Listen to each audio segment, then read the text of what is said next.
Dito mga lod yung nagdudoong yung mga isda, yung mga nanghuli ng isda dito. Dito sila nagdudoong ng mga bangka nila.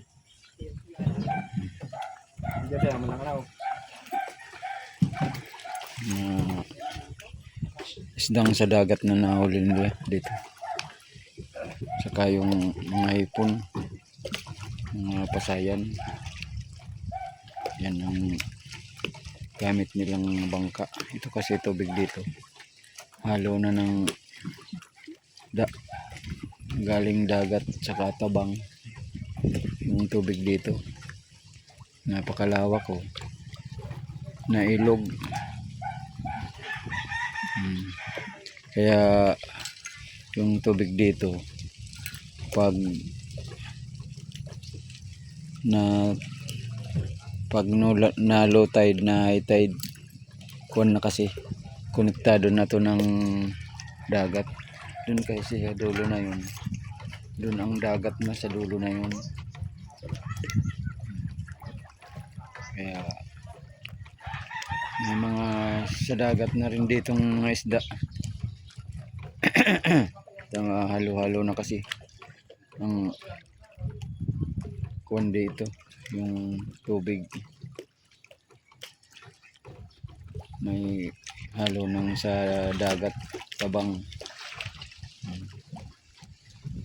Dito mga bangka, ganyan pala pag ginagarayan nila ng bangka. Iniipit nila ng kawayan para hindi makaalis yung bangka nila. Naipit lang yan. May kanya-kanya silang paradahan ng bangka doon. Doon pa yan ang paradahan nila ng mga bangka nila. Kanya-kanya sila.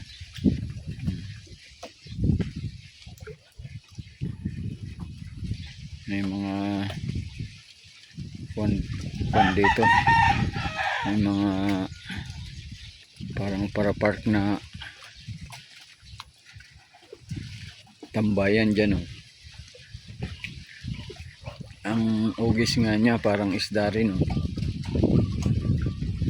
Pwede pala dyan tumaas para makita mo tong kalawakan nitong ilog. Grabe, napakalaking ilog na to. Doon grabe mga nipaan yun. Doon sa kabila na yun, grabing nipa. Nasa isla na yun. Marami daw dyan nahuling mga alimango dyan sa mga isla na yan, dyan sa mga puno ng mga nipaan dyan. Alimango nahuli.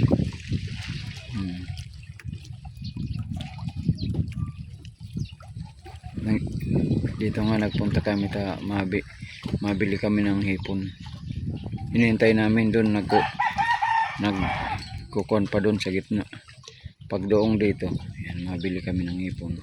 Hinihintay lang namin na makadoong dito para makabili kami ng hipon.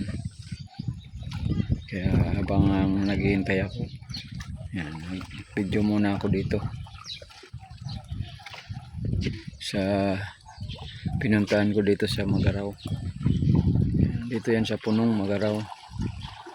Ito parang may mata, parang isda talaga itong buwan na to.